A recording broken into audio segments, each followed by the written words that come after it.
할렐루야. 여러분 다시 뵙게 돼서 감사하고 반갑고 감사합니다. 오늘은 지난주에 이어서 종말론을 계속 이제 말씀에서 나누올 텐데 이게 지난주에 한 내용이 여기 있죠. 이게 간단하게 지우지 않았는데 이 종말론은 말 그대로 이제 성경의 마지막 이야기잖아요.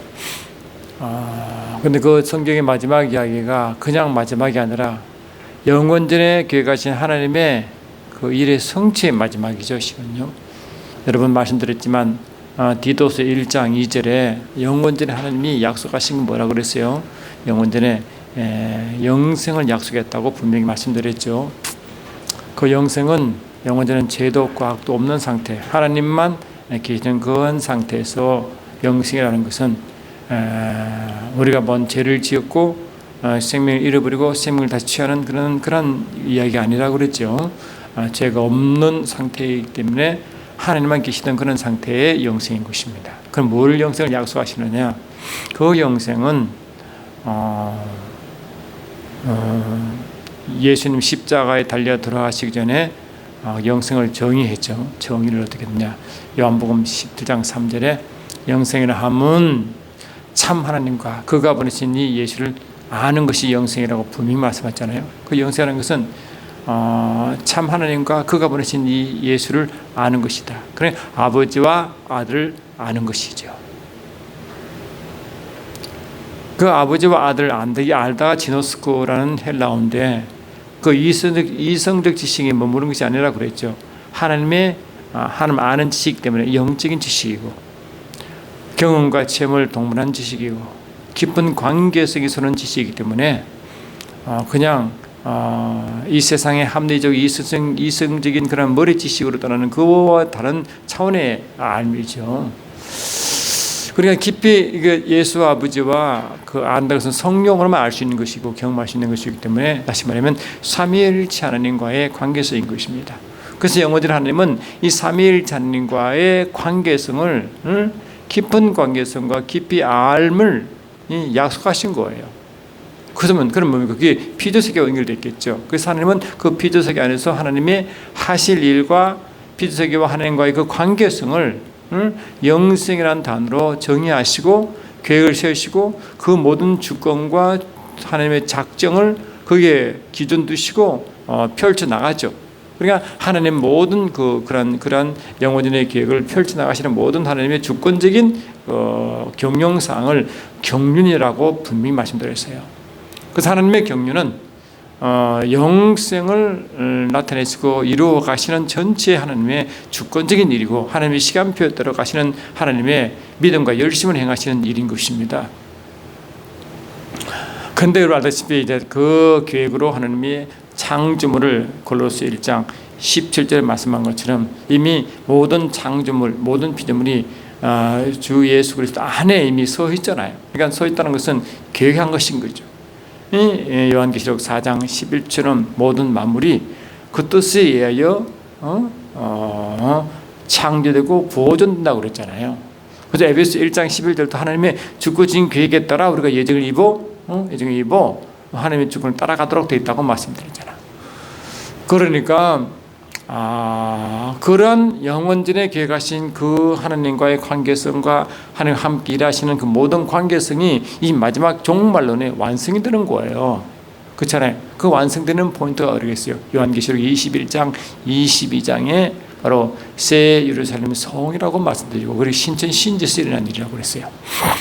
신천 신지에서 새 예루살렘 성이 구체적으로 하나님의 하나됨의 모습, 삼위일체 하나님과 피조세계의 하나된 모습, 특히 이 교회와의 하나된 모습이고 이 예루살렘 성이 바로 이 땅에서 하나님과 하나된 그 신부가 하늘에서 새 예루살렘 성이라고 분명히 요한계시록 21장 2절고 9절에 분명히 되어 있었습니까?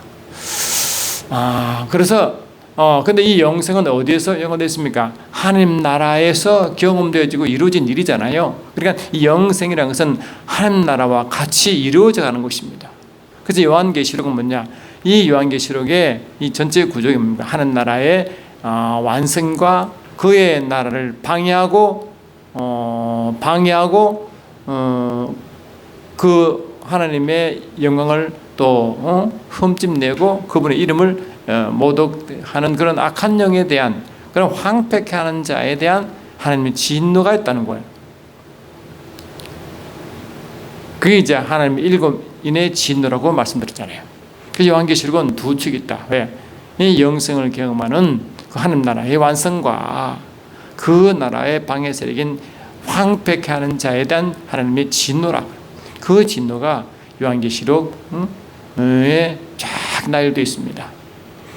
그래서 그게 진노가 말씀드린 대로 일곱인의 진노로 이제 끝이 나는데 그 일곱인의 진노를 보면 첫 번째에서 일곱인에서 마치지만 하나님의 일곱 번째 인을 진노를 행하실 때 그 일곱 나팔의 진노가 시작되는 것이고요. 또 일곱 번째 나팔에 시작되는 마지막 그 즈음에 다시 일곱 번째 나팔의 일곱 대접의 재앙으로 연결되는 겁니다.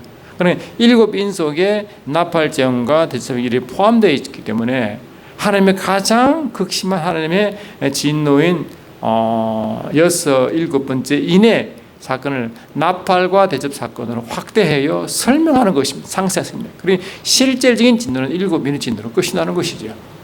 근데 그 마지막 진노의 부분을 나팔 재앙과 대접 재앙으로 더 상세하게 확실하게 설명해주고 보완해주고 그 부분이 이제 나팔과 대접 재앙이기 때문에 같이 연결되어 있습니다. 어떤 일들은 이 일곱인 재앙과 일곱 나팔 재앙과 일곱 대접 재앙을 따로 분리하는데 안 그렇습니다. 어떤 일은 이는 재앙은 인을 떼는 사건이고 나팔은 이 재앙의 선포식이고 대접 재앙이 실제로 집행하는 때는 그런 하지만 그런 구조가 아니고 말씀드린 대로 일곱 번째 인에서 나팔 재앙이 나오고 일곱 번째 나팔 재앙에서 일곱 대접 재앙이 나오는 이런 구조로 되어 있다는 것을 아시고 하나의 일곱 인으로 다 마친다는 것이 요한계시록의 하나님의 진노의 구조인 것입니다. 그렇죠. 근데 신기하게 하나님은 이 인의 진노, 나팔의 진노, 대접 재앙의 진노를 잘 감당할 수 있도록 다시 말하면 하나님의 진노는 황폐케하는 자, 다시 말하면 사단과 그에 따르는 무리들에게 임하는 진노이기 때문에 실 하나님의 몸된 교회는 상관이 없죠. 그런데 이 일곱인의 진노가 어디에서 그 모형을 찾을 수 있나니까 이 모세가 하나님의 모세를 통하여 애굽의 바로 왕에 임한 그거 10가지 재앙과 직접 연결되어 있습니다. 영적으로 같이 연결되어 있어요. 그런데 이 하나님의 진노가 바로에게 임할수록 바로가 더 점잖했습니까? 더 완악했습니까? 더 완악했잖아요. 근데 이 바로 것은 이 악한 세력, 황폐하는 세력의 영적 표현을 보면 되는데 이 마지막 때에도 하나님의 진노가 이 황폐한 임할 때마다 황폐하는 그 무리들이 그냥 죽어지는 게 아니라 더 활동을 더 합니다. 활동을 더 한다는 것은 여러분 이 모세 10가지 재앙에서도 이 바로왕이 점점 완악할수록 어떻게 했어요? 그 바로왕 안에 있는 애굽에 살고 있는 히브리인들이 점점 더 바로왕이 더 가혹한 핍박을 했잖아요.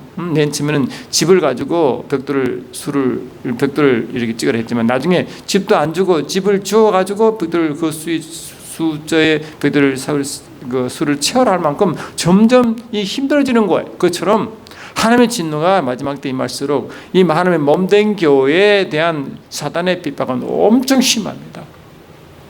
점점 심합니다. 그래서 이 성경 전체 영적 구조도 그렇지만 특별히 요한계시록의 영적 구조는 제가 설명드린 대로 이 하나님과 하나님 일을 함께 동역하고 일을 완성하고 하나님과 깊은 관계를 맺는 그 몸된 교회, 이 교회의 관계에 있지만 실은 이 모든 것을 방해하고 또 하나님의 상속을 받을 수 없는 이 사단이 교회를 통해서 상속을 뺏으려고 하는 그런 사단의 관계에서 이 세 삼각관계가 형성되는 거예요. 할렐루야.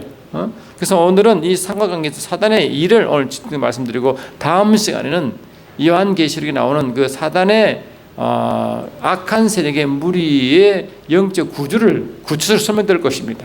굉장히 중요한 것이니까 잘 들으시고, 이 영계 부분이 이 부분을 건들기 때문에 영계 부분을 함부로 건들 수도 없지만 또 그 건들지 않냐고 정리하지 않냐면 성경 전체뿐만 아니고 요한계시록 이해도 상당히 떨어지는 거예요.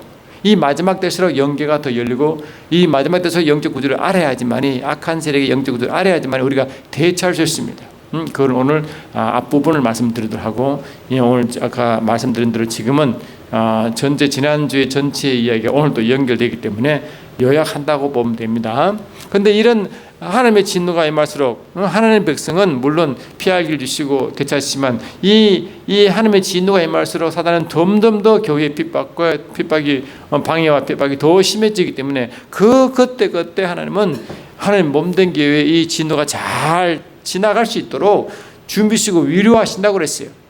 그래서 이까지는 일곱인의 진노가 실은 요한계시록 6장에 집중해서 나타나지만 그 전에 계시록 1장에서 주님 모습을 보게 만들고 2장 3장에 이기는 자의 어떤 해야 되는 것을 하나님의 권고하시고 특히 4장 5장은 하나님 나라 하늘 보좌 주위에 하늘 예배의 모습을 보여주면서 이 하늘 예배를 드리는 이 하나님의 몸된 교회가 힘을 내도록 그런 힘과 소망을 위로를 주는 거예요. 그리고 인의 진노가 잘 통과할 수 있도록 준비시키십니다. 그리고 인의 진노가 다섯 번째 인이 통하고 일곱 번째 인이 시작한 그 일곱 나팔 재앙도 잘 통과할수록 통일하게 이 나팔 재앙이 계시록 8장과 9장이 되어 있잖아요. 그런데 하나님은 이 8장 9장에 그걸 잘 통과할수록 7장과 계시록 14장에 하나님의 보호의 인을 침으로 하나님의 택한 백성은 특별히 보호의 인을 침으로 보호받을 수 있도록 그렇게 이미 위로를 주신다고요. 그 이야기를 또 위로를 주시고 말이죠. 그 다음에 이 일곱 번째 나팔장이 시작하면 일곱 대접장이 시작되기 때문에 이 대접장이 계시록 16장 18장이거든요. 그런데 그 16, 18장 오기 전에 계시록 11장에서 하나님의 성전 모습과 계시록 15장의 성전 모습과 그 다음에 계시록 10장과 10장부터 13장까지의 하나님의 그 두적인 이야기를 쭉 펼치면서 메시아의 이 계시록 특히 11장 15절에 이 메시아 왕국의 통치를 메시아 왕국의 모습을 미리 보여줌으로 힘을 주는 거예요. 위로를 주죠. 그래서 소망과 힘과 위로를 주심으로 하나님의 각 스테이지 말로 그 진노를 잘 피해 달려갈 수 있도록 다시 말해 사단의 괴계와 사단의 그 핍박과 사단의 그 방해를 잘 이겨나갈 수 있도록 준비시키고 위로시킨다. 이처럼 하나님은 이 계시록에서 하나님의 그곳에 하나님 배려가 있다. 몸된 교회를 위하여 자기 몸된 길을 위하여 하나님의 목적을 이루시는 그 몸된 길을 위하여 곳곳에 하나님의 위로와 하나님의 위로가 또 하나님의 그 앞으로 펴질 그에 대한 소망을 계속 줌으로 넉넉히 이겨나가도록 이미 성경에 곳곳에 이렇게 설명하고 있는 거예요. 할렐루야. 그래서 우리가 이런 구조를 잘 보셔야 성경을 제대로 이해할 수 있고 요한계시록도 잘 이해할 수 있지. 그리고 요한계시록은 성경 전체의 흐름을 보고 그 흐름에서 마지막 부분을 다루기 때문에 반드시 성경 전체 이야기와 영원전의 계획을 같이 섞어서 설명해줘야 설명이 제대로 되고 이해가 되기 시작합니다. 그냥 요한계시록 딱 떼내서 할 수 있는 게 아니에요. 그리고 이 요한계시록은 구약 없으면 요한계시록을 이해할 수 없고 또 구약을 이해하려면 그전에 있는 그전 스테이지 하나님의 계획을 알지 못하면 그 이해할 수 없는 구조이기 때문에 성경 전체 흐름과 하나님의 전체의 경영상을 알고 난 뒤에 요한계시록을 해야 제대로 이해된다는 것을 제가 지난과 지지난 시간에 분명히 제가 말씀드렸죠. 그걸 항상 기억하시기 바랍니다. 그렇게 되어 있습니다. 그래서 요한계시록의 두 축은 뭐냐? 하나님 나라의 완성, 그다음 몸된 교회의 영생에 대한 그것을 계속 완성. 그 다음에 그를 방해하고 모독하는 그 세력에 대한 심판. 그게 황폐케 한 자라고 다니엘서 9장 20절에 그 단어가 나왔다 그랬죠. 다니엘 20장. 그 다니엘 9장 24절에는 하나님 나라의 완성과 27장은 그에 대한 하나님의 심판 이야기를 한다고 분명히 다니엘서 이미 그 영적 원리를 이미 거기서 기록했다고 말씀드렸습니다. 그래서 오늘은 이렇게 마지막 들어갈 때 이 하나님과 그 몸된 교회와 사단의 이 삼각관계에서 이 교회와 사단이 어떻게 몸된 교회를 핍박하고 미혹하고 또 하나님의 상속된 교회를 있는 하나님의 것과 나라의 것을 도둑질 하려고 애를 쓰는지 그거를 또 속지 않고 미혹받지 않고 끝까지 이겨나가는가 하는 것을 영적 그 사항을 좀 오늘 말씀드리고, 다음 주에는 요한계시록의 전체 짐승 이야기, 그다음에 음녀 이야기, 그런 이야기 쭉 하도록 하겠습니다. 좀 잠깐, 그러니까 오늘 이해되셨죠? 제가 좀 지우겠습니다.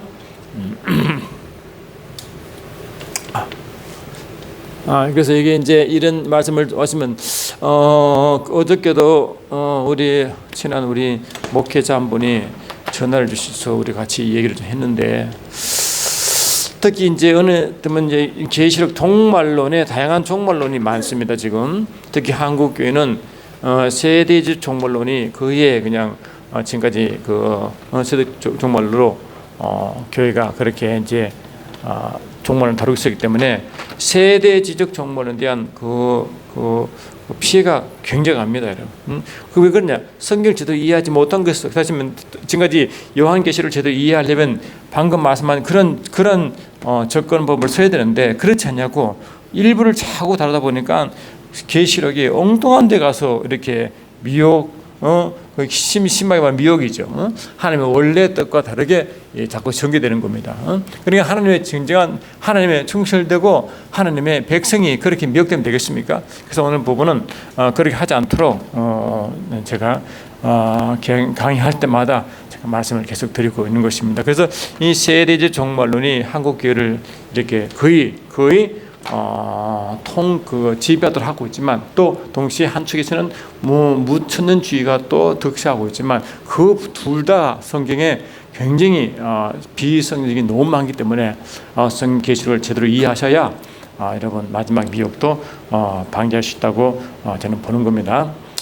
그래서 여러분 이제 요한계시록의 축소판이고 주님이 직접 언급한 사건이 어디 있습니까?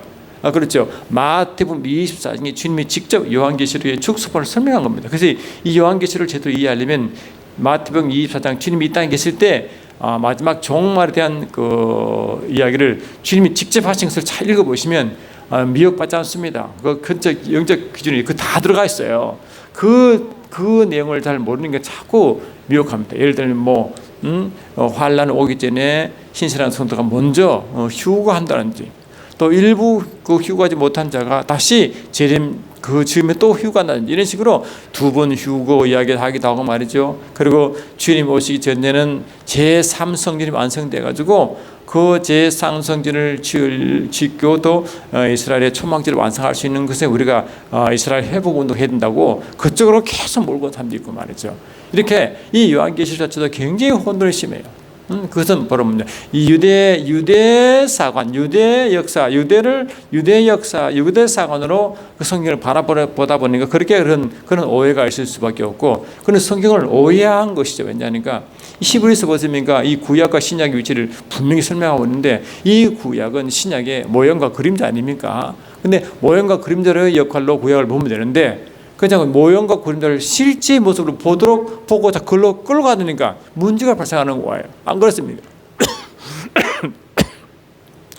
이 구약은 분명히 히브리서 8장과 9장이 말한 것처럼 구약의 역할은 모형과 그림자로, 비유로 그 기능을 하게 되고, 신약은 그 실체와 전 세계 마태복음 24장 14절처럼 한 나라가 완성되는 그걸 가기 때문에 그 이스라엘 나라의 완성을 참여하지 못하면 의미가 없는 거 아니에요. 그래서 이 주님 재림 직전에 마지막 천국 복음이 모든 쪽으로 전파되는데, 이 마지막으로 전파될 민족이 유대 민족입니다. 얼마나 아이러니합니까?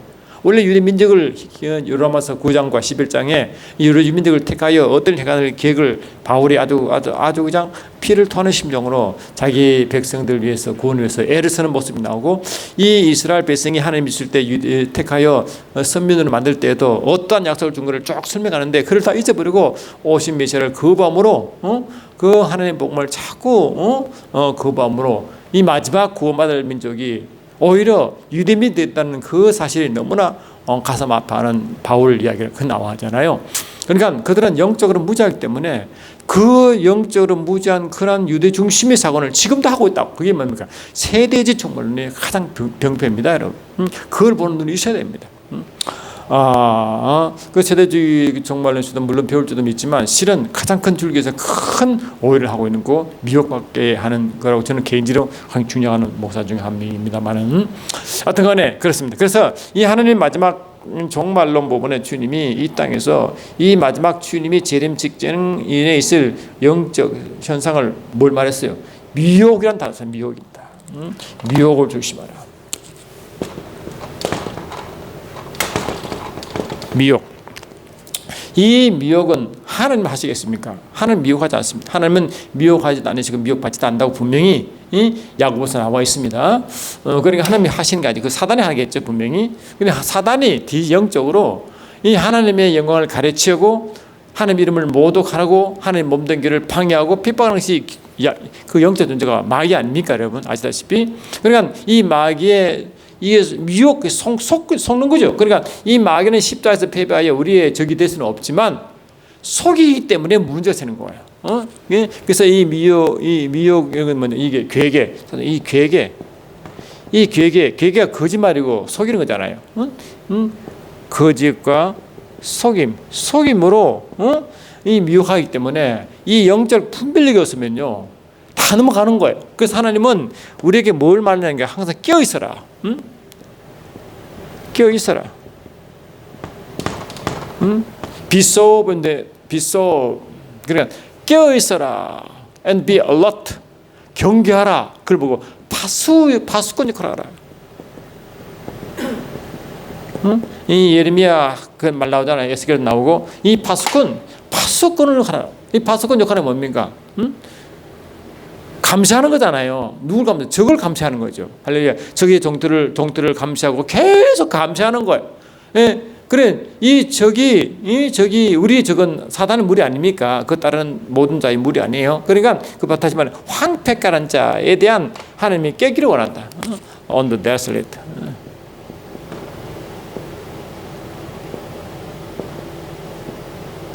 그러니까 이 on the desolate 그런 황폐가는 자에 대한 하나님의 진노가 임하는데 우리는 황폐하는 자가 교회를 핍박하고 그만큼 방해하기 때문에 이 교회가 힘든 것은 하나님 때문에 힘든 게 아니라 이 사단의 핍박과 방해 때문에 힘든 거잖아요. 그리고 우리가 이 깨어있으라는 것은 항상 교회가 사단이 그냥 뿔을 몇 개 달고 그냥 나타나면요 예수님을 결박하면 금방 우리가 승리하잖아요. 그런데 사단은 한 방법으로 속이고 거짓말하기 때문에 그런 거예요. 그래서 우리는 뭡니까? 반드시 이 마지막 때일수록 분별이 있습니다. 분별력이다. 할렐루야. 분별. 그래 항상 분별을 요구합니다. 분별 없으면 안 되거든요. 그래서 우리는 이 주님이 왜 마태복음 24장에 이 마지막 종말론을 주님이 요약하시면서 뭘 말하냐? 분별. 그러니까 이 분별 조심하라. 미혹을 조심하라고 몇 번 말합니다. 그게 여러분 잘 아시지만 미혹. 이 마태복음 24장에 나오잖아요. 이게 책이 많다 보니까 왔다 갔다 제가 하고 있는데 이 마태복음 24장에 이제 그 미혹 이야기를 쭉 하신 분이 이제 주요 미혹하시잖아요. 이해하시잖아요. 미혹한다. 마태복음 24장에 보니까 24장 4절 보니까 예수께서 대답하여 이르시되 너희가 사람의 미혹을 받지 않도록 조심하라. 사람의 미혹은 뭐냐? 이 미혹한 것은 그 사단인데 사람을 통해 미혹하거든요. 그 사람을 통해서 미혹하기 때문에 사람을 조심하라고 마태복음 10장에서도 분명히 말했습니다. 마태복음 10장에 주님이 둘둘 짝지어 선교 영을 보낼 때 주께 하신 말씀이 뭐냐니까 우리가 잘 알다시피 이렇게 말씀하시잖아요. 마태복음 10장 16절 보니까 보라 내가 너희를 보내면 양을 이리 가운데 보낸 것 같도다. 그러므로 너희는 뱀같이 지혜롭고 비둘같이 순결하라. 사람들 삼가라 이 말은 사람들 미혹을 조심하라 이 말이거든요. 자꾸 미혹시키는 미혹. 마태복음 24장 11절에도 거짓 선자가 많이 일어나 많은 사람을 미혹하리라. 계속 미혹한다. 계속 미혹한단 말이에요. 거기 24장 보니까 23장 보니까 그때 사람이 너희에게 말하되 보라 그리스도가 여기 있다 혹은 저기 있다 해도 믿지 말라. 거짓 그리스도들과 거짓 선자들이 일어나 큰 표적과 기사를 보여 할 수만 있다면 택하신 자들도 미혹하느니라. 저 그리스도 거짓 그리스도 거짓 선자 거짓 선생 다 같은 거죠. 계속 속이는 거 미혹시키는 거예요. 미혹. 미혹하는.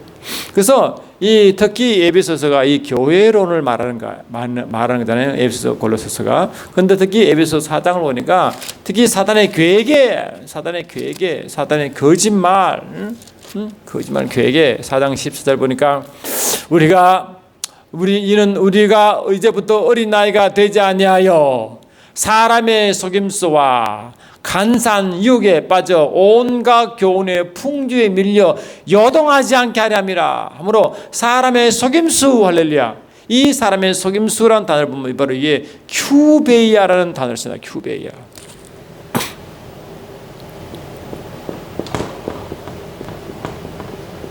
이 큐베이아가, 이게 영어로 큐베이아라는 헬라에서 나오잖아요. 이 큐브가 다시 주사위. 우리는 보통 운명을 자는데 주사위 들리잖아요. 근데 이 주사위는 정육각형이거든요. 정육각형. 근데 주사위 보면 이 앞쪽에 점이 하시면 뒤쪽에 점이 5개 있고, 6개 있고, 한쪽이 4개 있으면 그 반대편 3개 있고, 그래서 이 주사위 앞면과 그 반대편을 하시면 항상 7이라는 숫자가 나와요. 7. 완전 숫자잖아요. 이 주사위는 완전 숫자는 이 주사위는 정육면체, 다시 말하면 정육면체로서 완전한 말인데 이 완전한 뭐냐? 이게 하나님이 완전하시고 그분의 성이 완전하거든요. 그래서 구약의 성소의 지성소도 정육면체고요. 그다음에 요한계시록 21, 22번과 새 예루살렘 성의 성전도 정육면체예요. 할렐루야. 그러니까 이 정육면체는 완전한 하나님의 그 완전성을 나타내기 때문에, 근데 이 큐브의 헬라인 큐베이가 뭐냐? 사단이 이 괴계라는 단어를 쓸 때 이 큐베이아 단어를 쓴단 말이죠. 그러니까 이 사단은 철저하게 하나님의 완전성을 흉내내는 겁니다. 흉내내고 하나님께 멀어지게 만드는 거죠. 그러니까 어떻게 하면 하나님께 떨어지게 하나님 말씀을 멀어지게 만드는 게 사단의 목적이기 때문에 속이는 거, 거짓말과 속임으로 그렇게 만드는 겁니다. 누게? 사단이 사람을 통해서 말이죠. 그러니까 거짓 선자, 거짓 교사, 거짓 그리스도는 전부 다 말하고 사람이잖아요. 근데 그 뒤에 거짓의 영이 있고, 할렐루야, 아멘. 미혹의 영이 있다는 거. 그 영이 다 뒤에 조정하는 겁니다. 그걸 잘 모르죠. 거짓 교사도 거짓 교사 영이 뒤에 있단 말이죠. 그러니까 주님은 이 요한 사도도 그걸 항상 우리에게 말씀하잖아요. 요한일서를 계속 보니까 요한일서 4장 보니까 사랑하는 자들아 다 영을 다 믿지 말고 오직 영들이 하나님께 속하였나 분별하라. 할렐루야. 이게 분별이 계속 분별하라. 많은 그 선자가 세상에 나왔음이니라. 이로써 너희가 하나님 영을 알지니, 그건 예수 그리스도께서 육체로 오신 것을 신한 영마다 하나님께 속한 것이요 예수를 신하지 않은 영마다 하나님께 속한 것이 아니니 이것이 적 그리스도의 영이라. 오리라 한 말을 너희가 들었거니와 지금 벌써 세상에 있느니라. 할렐루야. 이렇게 이 적 그리스도의 영, 모든 영을 믿지 말고 왜? 그 영이 뒤에 있단 말이에요. 영이. 이 세상 영이고 사단이고 그렇죠. 그러니까 영이 계속 그렇게 사람을 미혹해서 그 미혹된 사람이 또 다른 사람을 미혹하고, 이렇게 이 거짓을 속임을 통하여 이 사람을 이용하고 사람은 또 다른 사람을 미혹하고는 그런 일을 하게 된단 말이죠. 이 사람을 예수를 믿지 못하게 하는 것도 뒤에 미혹영이 있는 거 아니에요. 고린도후서 이 4장 4절 우리가 잘 알아서 말씀 4장 4절 보니까 그런 말씀하고 있잖아요. 고린도후서 4장 4절 여러분 잘 아시는 말씀 다시 읽어드린 말이죠. 4장 4절 그 중에 이 세상의 영이 이 세상의 신이 믿지 아니한 자들의 마음을 혼미케 하여 그리스도의 영광의 복음의 광채가 빛이 못하게 하면 이런 그리스도는 하나님의 형상이더라. 그러니까 예수님의 그 복음의 광채가 붙지 못하고 막는 것이 뭐라고요? 이 세상 신인데 어떻게 믿지 않는 자의 마음을 혼미케 하여, 혼미케 하는 뭡니까? 그게 혼미케 하는 이론, 그 다음에 이야기, 가르침, 다 그것이 뭡니까? 사람을 혼을 혼미케 하는 거잖아요. 마음을 혼미케 하고 혼을 혼미케 하여 하나님의 복음을 다 차단시키는 거 아닙니까? 이 태양이 있어도 구름이 있으면 다 차단된 것이 이 구름 역할을 하는 게 사람의 경험, 사람의 이론, 철학, 지금 종교일은 뭐 또 모든 그 이론과 또 교훈과 가르침 이런 모든 것들이 뒤에 사단의 역사함으로 그걸 통해서 하나님의 복음이 다 가려진단 말이죠. 막아버린단 말이죠. 그래서 사람을 믿지 못하게 만들고 이 바른 길을 가지 못하도록 자꾸 뒤에서 그렇게 조정하는 영이 있다는 겁니다. 그것이 사람을 통해 일한, 그 사람을 삼고 사람을 조심하라, 사람을 미혹을 피하라. 다 주님이 그렇게 강조하는 게 아니겠어요? 그것이 뭡니까? 이렇게 이제 이게 이제 이 에베소서 4장 14절처럼 말이죠. 4장 14절 에베소서. 그 다음에 6장 10절부터 17까지 나오잖아요. 하나님 점심갑주 할 때 또 성령의 검고 하나님 말씀함으로 그렇게. 그러니까 이 분별은 뭡니까? 히브리서 4장 12절처럼 말이죠. 이 분별은 이 말씀에 살아 역사하는 양날선 그것만이 분별할 수 있는 거예요. 그러니까 이 말씀이 더 영적으로 깊이 열리면요, 그 말씀 자체가 가장 확실한 분별을 가지고 있는 거예요. 또 성령께서 분별의 영을 통해서 말씀하시다고 말이죠. 그러니까 우리가 이 말씀이요 확실히 성령이 열리지 않냐면 이 분별을 하기 때문에 점점 미혹받는 거예요. 그래서 이 요한계시록도 이 성경 말씀이 열려야 되는 것입니다. 성령으로 할렐루야. 열려야 미혹받지 않고 제대로 우리가 준비할 수 있고 주님의 재림을 준비할 수 있는 덩과 기름을 준비한 다 천여가 되는 거예요. 덩과 기름도 같은 말 아닙니까? 덩은 하나님 말씀을 말씀드리고 기름은 그 말씀을 빛나게 만들고 불타게 만드는 그 기름 성령의 역사이기 때문에 그 하나님 말씀에 살아 역사함으로 그 어둠을 분별하고 밝히고 이기게 하는 것이 덩과 기름을 주면 다천의 모습 알겠습니까? 그게 진정한 파수꾼의 모습이죠. 그러니까 특히 이게 이런 미혹을 조심하라. 그래서 이 미혹 단어를 제가 한번 조사해 보니까 이렇더라고요. 보니까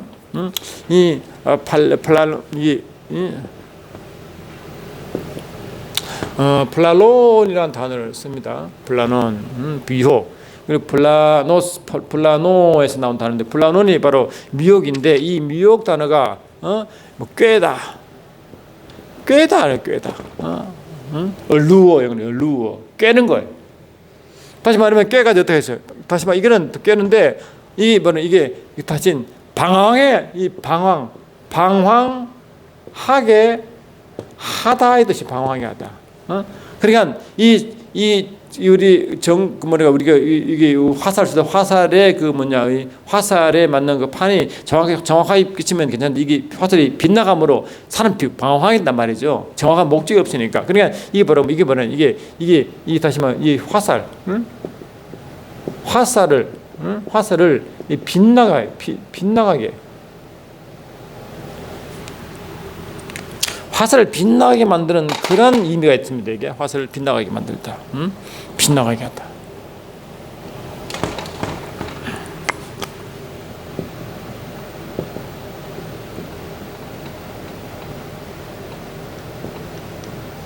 이런 뜻이 뭐냐면 이 플라론 단어 속에 이 꾀단 단어 속에 이 뒤에 숨어 있는 그 단어 영적 의미입니다.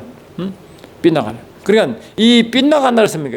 이 하나님 말씀을 자꾸 변개하고 속이고 거짓말하고 이렇게 자꾸 함으로 말씀을 진짜 하나님 말씀을 자꾸 막는 거죠. 말씀을 진정 말씀을 알지 못해 진리를 막아버리는 거죠. 막아버리니까 하나님의 진리는 하나님의 뜻을 표현한 하나님 방편인데 하나님의 뜻과 말씀이 빗나가는. 그러니까 결국 이게 뭐냐? 이 화살이 관역을 자꾸 빗나가는 거 아니겠어요? 이 관역이 뭡니까? 하나님의 말씀이고 언약이고 할렐루야 하나님의 뜻이요. 이런 것들이거든요. 그래서 이런 뜻 자꾸 빗나가는 것이 사단의 미혹이다. 사단의 악한 영이 미혹이라는 겁니다. 그러니까 결국은 뭡니까? 결국은 이 관역에서 벗어나게 하는 것이 바로 우리가 알다시피 이 죄라는 단어가 하마르티어라는 단어입니다. 하마르티어. 우리가 잘 아시다시피 이 죄란 단어가 하마르티아라고 하잖아요. 이 죄의 근원이 봐 여기서 나왔다. 같은 뜻이다. 그러니까 이 사단은 이렇게 자꾸 빗나가고 결국은 뭡니까? 이거 하나님을 잊어버리고 하나님의 이름도 잊어버리고 다시 하나님의 말씀도 잊어버리고 이렇게 만드는 거예요. 그래서 이 발매산의 엘리야가 바알과 아스라 선자 850명을 대항하여 이길 때 나중에 다 죽이잖아요. 그때 그 갈멜산에서 뭐와의 영적 대결입니까? 그렇죠. 바알과 바알신과 여호와 신의 대결 아닌 게 있어요. 그래서 이 바알 신과 여호와의 하나님의 신의 이 대결인데, 이 바울도 그들의 의미는 주인 뜻이고요. 여호와도 주인 뜻이거든요. 그러니까 이 주인인데 두 주인이 있다는 거예요. 진짜 참 주인이 몰라요. 그러니까 헷갈리는 거죠. 이 사단은 뭡니까? 참 주인이 모르도록 이 자꾸 이게 미혹시고 헷갈리게 만드는 게 이 바알신 악한 영이입니다. 근데 엘리야 그를 분명히 밝혀줬잖아요. 분별해줬잖아요. 그처럼 지금도 그런 필요가 있고, 그것이 두 정인 날 때 계시록 11장의 두 정인도 이 엘리야와 보스의 역할을 하도록 교육하도록 만듭니다. 그런 의미를 볼 때 우리가 분별이 반드시 필요하다. 그래서 여러분 성경에서 우리가 확인할 수 있다는 겁니다. 할렐루야. 그래서 이런 미혹, 이 미혹이 요한계시록도 그렇고요. 특히 요한계시록 17장, 18장에 특히 요한계시록 이야기 굉장히 요한계시록의 미혹 단어가 굉장히 많아. 그래서 이 미혹이 여기서 이렇게 출발 사실을 아시면, 이게 악한 영은 그렇게 이 거짓 선자, 거짓 교사, 거짓 저리스를 왜 세워서 하는 걸 이제 이해한단 말이죠. 이런 의미를 알면요, 우리가 왜 진리의 성령이 온전히 인도 안 받고 그 깊이 인도 안 받고 그게 속에 들어가 왜 하나님의 성령으로 말씀이 열리고 하나님의 성령으로 말씀을 깨닫게 되고 하나님 성령으로 말씀이 기억나게 한 말이죠. 이 말씀이 성령으로 계속 풀어지기를 원하는지를 알아야 된다는 거죠. 그래야 요한계시록 제대로 이해되고, 제대로 이해돼야 요한계시록을 제대로 지킬 거 아닙니까? 말씀을 제대로 지킬 거 아닙니까? 말씀은 오해된 말씀을 지켜야 의미가 없는 거 아니에요. 이 유대인들처럼 말이죠. 서기관 바리새인처럼 말이죠. 그러나 우리는 뭡니까? 이 성령으로 말씀이 깨달아지고 풀어지고 할렐루야 이해되고, 그게 뭡니까? 진정한 우리의 스승의 영은 주님이시여, 주인은 성령 같은 분이시니까 성령 안에 있겠어요. 그러니까 우리가 성령으로 우리 스승을 모시고 이 성령의 기름 부신 가운데 요한일서 2장 보시면 오직 기름 부심만이, 2장 27절 말하되 오직 기름 부심만이 이 말씀을 너에게 가르치는 스승이 된다고 분명히 사도 요한이 강조했잖아요. 강조. 마찬 성령의 기름 부심이 굉장히 중요한 거예요. 마지막 대해서. 그런데 이러한 사실을 우리가 영적으로 깨닫고 있냐 말이에요. 이 마지막 때 미혹이 이미 사단이 이렇게 막 역사하는데 우리가 이 진리의 영이신 성령으로 온전히 인도 안 받고 온전히 그 말씀의 충만함을 받아, 그래서 이 성령의 운행하심과 그 기름 부으심과 임재에 충만에 들어가 그 말씀에 성령이 주신 그 말씀, 풀어지는 말씀, 이해된 말씀, 그 밝혀진 말씀을 제대로 알아야 되잖아요. 그런 마음에 갈급한 믿음 제가 물어보고 싶은 거예요. 사도 요한도 요한일서 2장 27절에 말이죠. 너희는 주께 받은 바 기름 부음이 너희 안에 거하나니 할렐루야. 우리 안에 그 기름 부음이 있다요. 그 기름 부으심이 아무도 너희를 가르칠 필요가 없고 오직 그의 기름 부음이 모든 것을 너희에게 가르치고 또 탐되고 그것이 없으니 너희가 가르친 그대로 주 안에 거하라 했단 말이죠. 그 기름 부으심이 모든 걸 가르친대. 이 성령의 기름 부으심 아니겠어요? 할렐루야. 그러니까 이런 간절함이, 이 성령의 기름 부으심이 우리 내부의 임함으로 말씀을 열어지고 깨달아지고 이해되고 할렐루야 증대지고 아멘 열려지고, 이게 뭐냐면 순교인 만나를 먹는다. 순교인 만나를 먹는다 이잖아요. 그러니까 이런 식으로 그래야 이런 성령 열어진 말씀만이 많이 등과 기름을 준비한 저처럼 지혜롭게 되고 할렐루야 재림을 준비하게 되고 혼인잔치를 준비하게 되고 사단을 결계를 막고 물리치고 이기고, 그 핵심이라 아시겠죠? 그러니까 이 요한계시를 읽을수록 우리가 진짜 진리 여긴 성령에 깊이 인도 안 받고 그분 안에 깊이 들어가셔야 되겠다는 그런 다짐을 하게 됩니다. 그런 다짐을 할 때 우리 교회는 안전하고 요한계시록에 말한 것처럼 능력이 이길 수 있다는 겁니다. 할렐루야. 주님이 주신 그 피하기를 주신 것을 다 알아듣고 가잖아요. 이 고린도 10장 14절처럼 하나님 피하기를 주시는데 성령께서 알려주시는 거 아니에요. 그러면 성령의 음성을 듣지 못하고 그걸 따라가지 못하면 피하기를 줘도 못 따라가는데 뭡니까? 마귀의 미혹보다 망하는 거예요. 할렐루야. 그러니까 주님이 이 7교회 주신 동일한 말씀도 성령의 교회들 하는 음성을 들어라. 항상 그 똑같은 말씀이잖아요. 성령의 교회들 하시는 음성을 들어라. 끝까지 이기는 자. 딱 두 가지 말씀을 공통으로 주잖아요. 그러니까 그만큼 성령 인도함, 성령의 교회들 하는 말씀을 들을 수 있는 그러한 것이 마지막으로 요구가 되고, 그렇게 할 수 있도록 주님이 그 교회에 강력한 기름을 부으신다고 이 스가랴서 10장 1절에 약속했잖아요. 늦은 비 추수 지키는 늦은 비 사건이 교회에 임한다고 분명히 제가 여러 번 말씀드렸지 않습니까? 그런 일이 있기 때문에 이런 미혹 구분을 잘 알아야 된다는 거예요. 잘 알아야 된다. 그래서 마귀는요, 이 마귀는 당연히 하는 일이 뭐겠어요? 당연하겠죠. 하나님 일을 방해하는 게 있어요. 하나님의 영원전에 계획하신 그 하나님의 이 영생은 삼위일체는 깊은 관계를 맺게 하는 건데, 그래 하나님 일을 알고 깨닫고 그분을 함께 지내고 그분 일을 함께하고 그분을 증거하고 계시하는 그런 증인 역할을 하는데, 그걸 막는 거죠. 할렐루야. 그래서 하나님의 말씀을 막아버리고, 뜻을 막아버리고, 말씀을 막아버리고, 하나님의 이름을 막아버리고, 잊어버리고, 망하게 만들고, 그게 사단의 일이거든요. 그러니까 제가 정리해보는 게 이렇게 되더라고요. 사단이, 특히 마귀는 이제 앞으로 이제 짐승 이야기 할 때 자세히 말씀드리겠지만, 특히 요한계시록 13장 1절하고 11절 보니까 짐승 이야기 나오는데, 나 짐승 이야기 할 겁니다. 짐승이 나오는데, 이 짐승이 이제 이게 마귀 수하잖아요, 수하. 그리고 이건 마귀죠, 영이죠. 영인데, 이 영이 짐승을 통해 일을 할 때 항상 이 짐승이 이 일곱 머리와 10뿔을 가지고 지금 올라와요, 바다에서. 이 바다 영적으로 무주갱입니다. 그 다음에 땅은 영적으로 흑암의 음부의 영적 세계를 말합니다. 나중에 말씀 같이 드릴게요. 그러니까 7머리 10뿔을 가지는데, 이 뿔과 머리에 뭐냐니까 이게 왕관을 뒤집어요. 왕관을. 여러분, 왕관이 원래 왕관은 누구만 씁니까?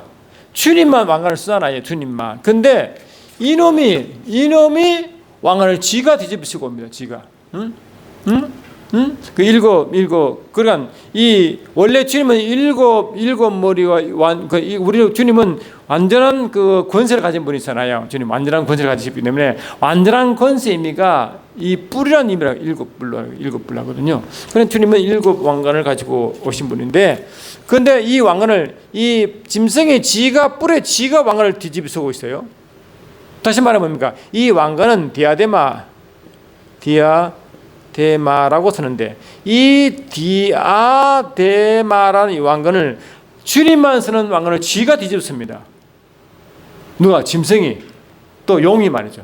왜 그러겠어요? 데살로니가서 2장 보니까 우리가 이미 알잖아요. 보니까 이 마지막 때일수록 사단은 하나님을 흉내내잖아요. 하나님 자리를 노린다고 말했잖아요. 하나님 자리를 항상 이 자리를 노리는데, 그 하나님 자리를 노리고 위치를 노리는 그 구체적인 노골적인 그 표현이 뭐냐? 쥐가 주님만 쓰는 왕관을 쥐가 뒤집어 쓴다는 거. 쥐가. 아멘. 그게 뭡니까? 데살로니가후서 2장 4절입니다. 3절 4절 읽으면, 누가 어떻게 하여도 너희가 미혹되지 말라. 먼저 배교 안에는 있고 저 불법의 사람 곧 멸망의 아들이 나타나기 전에는 그 날이 이르지 아니하리니, 그는 대적하는 자라. 신이라고 불려지는 이 신이 하나님이거든요. 하나님과 불려지는 모든 것과 숭배함을 받는 것에 대항하여 그 위에 자기를 높이고 하나님의 성전에 앉아 자기를 하나님이라고 내세우느니라. 지가 하나님. 그러면 지가 왕관을 쓴다. 디아데마, 지가 쓴단 말이에요. 스테파노스라는 단어는 면류관인데요, 이 교회와 천사는 스테파노스를 쓸 수 있어요. 그러나 왕관은 주님만 왕관을 씁니다. 아시겠죠? 근데 이 면류관도 아니고요, 왕관을 쥐가 뒤집쓰고 있단 말이죠. 누가? 이 용과 용의 하수인 짐승이 말이죠. 그 말은 뭡니까? 지가 하나님 노릇하겠다. 그러니까 이 모든 이단 것은요, 지가 하나님 되는 겁니다. 그렇잖아요? 모든 이단의 것은 지가 예수거든, 지가 보혜사가 되는 거예요. 그게 뭡니까? 뒤에 보면 용이 있구나, 디아 짐승이 있구나, 금방 알 수 있죠. 왜? 우리 영적 토생이 그렇단 말이죠.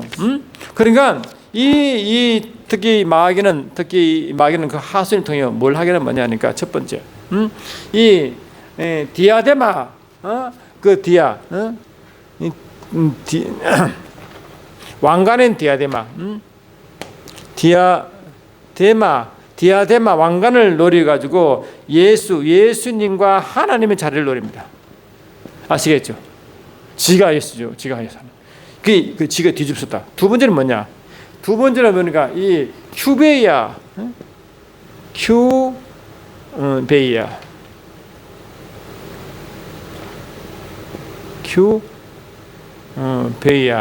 큐베이아.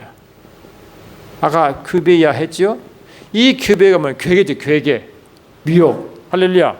그러니까 이 큐베이는 이게 정육각형을 했죠, 정육면체. 이거는 하늘 예루살렘 성면을 했잖아요. 그래서 이 디아데마를 뒤집고 예수하고 하나님 자리를 노리고 큐베이아를 항삼으로 하늘 예루살렘 성을 노립니다. 아시겠죠? 이 하늘 뭐라고? 예루살렘 성을 노리는 것입니다. 그리고 지가 사는 곳이 뭔가 하나님 성이라고 노리고 그 곳이 이게 뭐 바벨론 성이죠, 아시겠죠? 그렇게 끌고 갑니다. 그걸 다 끌고 간다고.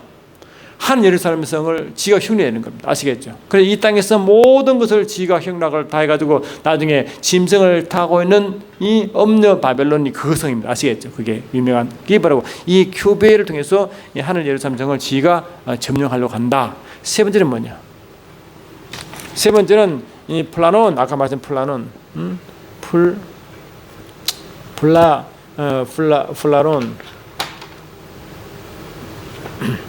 플라론 해가지고 아까 막 이 플라논 이게 미혹이죠. 미혹을 통하여 하나님을 떠나게 만든다. 뭐라고? 하나님과의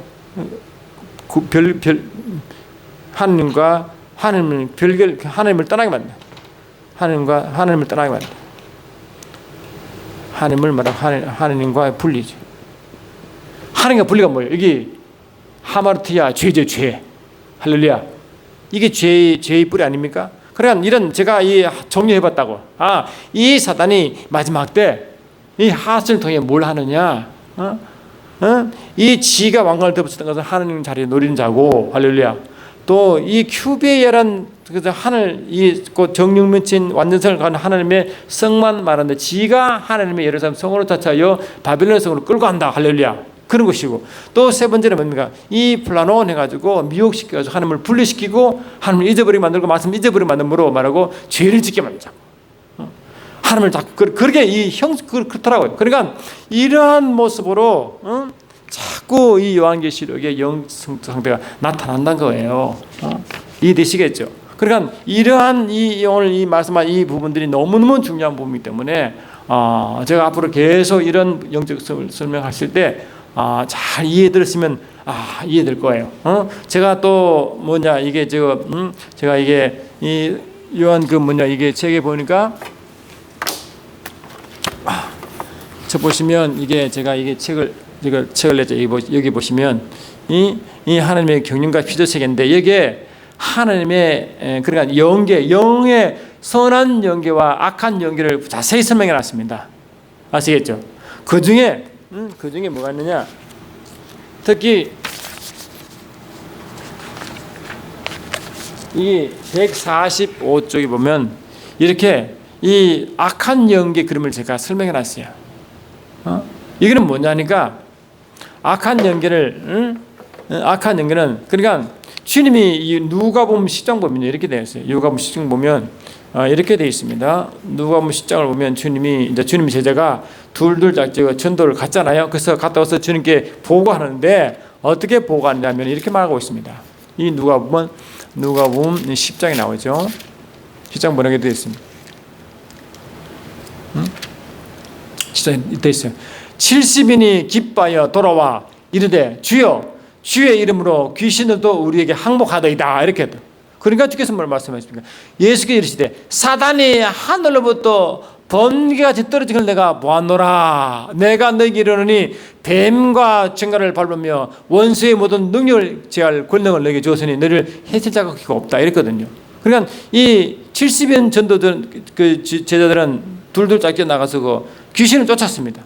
아멘. 그럼 귀신 쫓는데 주님 뭘 보느냐? 하늘에서 마귀가 떨어진다. 이렇게 설명했거든요. 그래 이 주로 우리가 전도자들은 누구를 만나냐? 귀신을 만나는데, 아멘. 영의 세계는 이 땅의 하늘이 아니라 저 우주 하늘입니다. 우주 하늘에 있는 악한 영들이 직격탄을 받는 거예요. 아시겠죠? 이거를 어떻게 설명하느냐?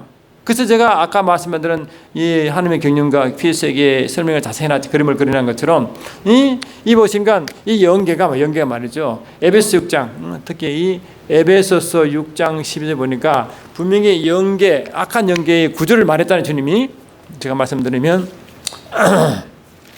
에베소 6장 12절 다시 제가 말씀드리겠습니다. 보시면 이렇게 되어 있습니다. 이게 연계를 여러분 제대로 하지 않으면요, 이 요한계시록이 얼마나 혼란스럽고 이해를 할 수 없는지 아시겠습니까? 이 연계를 제대로 아셔야 됩니다. 이게. 근데 연계를 대부분 쉬쉬하고 말하지 않잖아요. 그러니까 어떻게 되겠습니까?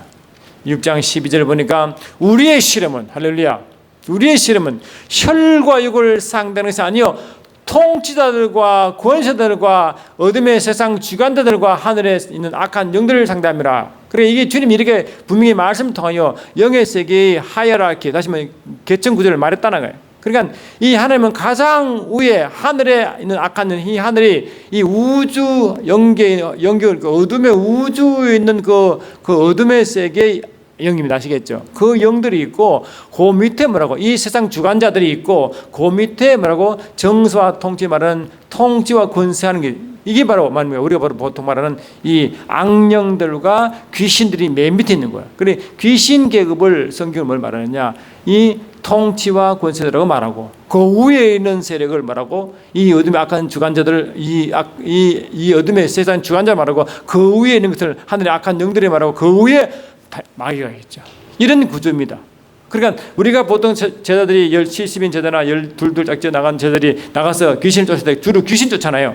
그 귀신은 뭡니까? 이 주로 그들이 만나는 것은 하늘 악한 영을 직접 만나는 게 아니라 마귀를 직접 만나는 게 아니고 그 밑에 맨 밑에 하수에 있는 정서와 권세가 있는 귀신을 만나는 겁니다. 아시겠죠? 귀신을 내주면 그는 귀신을 내주면 어떻게 되느냐? 가장 높은 사단이 직격탄을 맞습니다. 아시겠습니까? 그럼 다시 말하면 영적으로 연결됐다는 거거든요. 다시 말하면 이 마귀는 영은 이 뱀은 계속 하늘의 악한 영들에게 지시하고 하늘의 악한 영들은 그 밑에 있는 세상 주관자에게 지시하고 이 세상 주관자는 그 밑에 있는 정서와 통치의 귀신들에게 이게 정보를 보내어 지시합니다. 아시겠죠? 그러면 이 여기에 영향을 주면 다시 우리가 귀신을 내쫓으면 맨 위에 있는 악한 이 맨 꼭동이 마귀가 직격탄을 받는다. 그걸 보고 너는 뱀과 쟁을 받을 권세를 줬다 이런 말을 합니다. 아시겠죠? 그래서 우리는 직접 다루는 것은 귀신이 다루지만 실은 악한 영이 직접 직격탄을 맞는다라고 주님 분명히 누가복음 10장에 설명했습니다. 아시겠죠? 그러니까 이런 구조이기 때문에 이게 좀 치워야 됩니까? 지우면 안 되는데. 그래서 우리 보면 제가 보니까 이게 이 맨 밑에는 아까 말했던 이 정서와 권세를 갖고 있는 그 귀신 레벨. 그다음 그 위에는 이 세상 어둠의 주관자들. 그 위에는 뭐라고? 하늘의 악한 영들, 맨 꼭대기에 마귀, 영이라고 하면 마귀가 있다. 아시겠죠? 그러나 우리는 뭡니까? 우리는 주로 뭐라고? 주는 이 그 정서와 권세의 지역에 있는 그걸 다룬다는 겁니다. 이 그림을 좀 그려야 되는데 이게 참 그렇네. 요 그림을 좀 그리죠. 그래서 이게 이 부분이 정서와 권세, 그 다음에 그 위에 부분이 이 세상의 어두운 권세자, 그 위에 부분이 뭐라고요? 하늘의 악한 영들, 맨 꼭대기에 마귀가 있죠. 그런데 그거를 제가 영적으로 구분해 보니까 이렇게 나온 거예요. 보니까 이게 맨 밑에는 음부, 이 세상은 다 음부죠. 음부지만 어둠의 통치, 통념적으로 전체적으로 어둠이라고 말하지만 어둠의 깊이가 달라요. 그러니까 어둠의 원지역, 어둠 음부, 어둠의 투지역, 음부, 마지막 가장 어두운 곳이. 그러면 가장 어두운 곳이 어디겠어요? 그렇죠? 지옥불이겠죠. 지옥불. 이 마귀가 맨 마지막 심판 받아가는 지옥불. 가장 마귀가 고통 장소가 지옥불 아시겠죠? 여기를 간다. 그다음에 주로 우리가 이적인데, 주로 우리가 이 우주 지구 땅에서는 주로 누구와 대적하느냐? 이 음부원의 세력인 이 정서와 권세, 마귀, 다시 말하면 귀신들과 대적은 바로 여기서 우리가 이 땅에서 주로 한다고요. 물론 그 귀신을 쫓아마다 이 마귀는 그대로 직격탄을 받겠지만 그렇다고 이 귀신들. 그다음에 그 위의 지역은 뭐냐? 이 어둠의 권세자, 어둠의 주관자. 주관자. 그 위에가 뭐고 하늘에 악한 영들.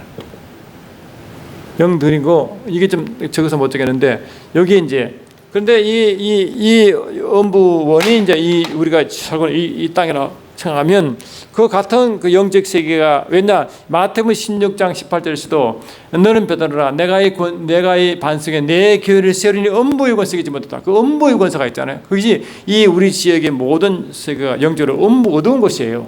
근데 이 누가복음 16장에 보니까 이 부자와 거지 나사로 이야기 나올 때 부자가 간 곳이 음부에 가서도 고통받다는 그 고통받는 곳이 또 있다고. 그러니까 같은 음부 세계라 말하지만은 실은 이 예수 믿지 않은 자가 죽으면 음부에 또 간다고. 그 음부가 뭐냐? 이 땅에 우리가 보는 이 세상 아니라 바로 음부 투 세계 흑암으로 간다. 흑암으로 간다. 흑암으로 가서 여기 이제 그 죽은 자의 여기 있다. 음부 흑암 여기.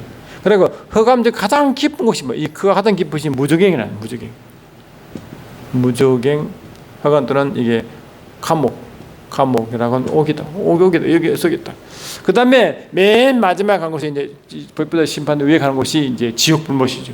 갠 날아온 지옥불로 걸러간다. 그러니까 이 지옥불 백부자 심판 이전에는 뭡니까? 주로 이 땅의 이 땅에 이제 믿는 자와 믿지 않는 사람과 같이 살아는 이 세계가 그냥 음부원의 세계고 주로 귀신들이 역사하고 할렐루야.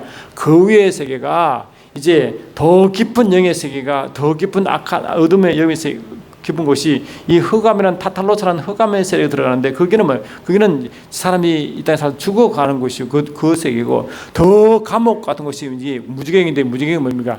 이 하나님의 작정에 따라 가지고 사단을 감금시키는 것도 무지갱입니다. 그런 영적 구조라 아시겠죠? 그런 세계. 그러니까 이런 세계 있단 말이에요. 그러니까 특히 이 우주 공간 저 깊은 곳에는 주로 이 흑암 2와 흑암 3의 그 깊은 곳에 그게 있다고요. 그러니까 구약에서는 스올이라 해가지고 흑암을 스올이라 표현해가지고 죽은 자 가는 곳이라고 말하지만 그렇게 표현했죠. 지구 저 깊은 거는 지옥 세계에 있다 말하지만 지옥 세계는 지옥이 아니라 영의 세계가 지옥은 영의 세계거든요. 그러니까 이 물질 세계 말하는 게 아니라 표현을 그렇게 했지만 실은 뭡니까? 실은 그 깊은 영의 세계를 말한 것이 이 지구 그 속에 있다고 표현을 그렇게 한 것이 실은 영의 세계는 따로 있는 거예요. 아시겠죠? 그건 나중에 다시 시간 내서 말씀드리기를 하고 하여튼 이렇게 됐다. 그래서 이거 보면 다음 시간에 다시 해야 되겠네요. 그래서 오늘 말씀이 뭐냐? 주님 마지막 때는 특히 조심할 것이 미혹인데 미혹을 통해서 거짓을 통해서 속임을 통하여 하나님의 영광을 위해 살아가는 교회가 하나님 일을 잘 못하도록 할렐루야 하나님 관계를 맺는 것을 방해하도록 또 그의 나라를 삶을 누리지 못하게 하려고 복음을 방해하려고 이렇게 계속 한다는 거예요.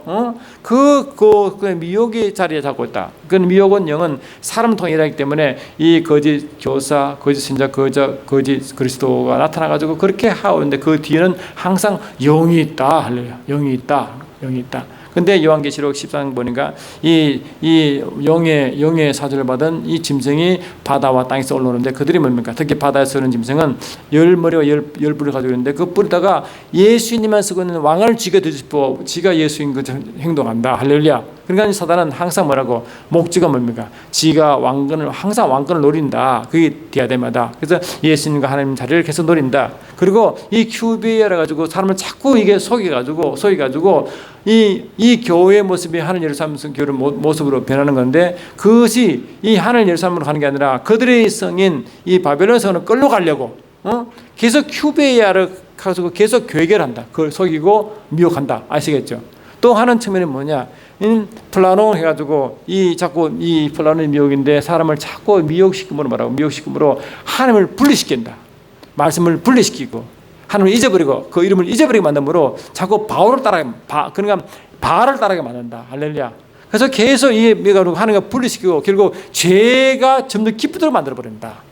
그렇게 사단은 그렇게 이 세 가지 역사한 걸 항상 깨닫게 생각하시면 그렇구나. 계시록의 전체 영주주가 깊이 연결되어 있구나 하시고 다음 시간에는 오늘 다 못했지만 이 부분을 더 깊이 하고 그다음에 이제 짐승의 영적 구조를 더 깊이 말씀 나누고 나중에 계속 부분은 이제 계시록을 하도록 하겠습니다. 그래서 오늘은 이 영적 구조가 원래 이게 좀 광범위하고 깊기 때문에 이 하루에 다 못하겠더라고요. 그래서 제가 차근차근 조금씩 그 범위를 확대해가면서 말씀드릴 테니까 계속 들으시면 여러분 큰 도움이 될 줄 믿습니다. 다음 시간에 또 뵙겠습니다. 고맙습니다.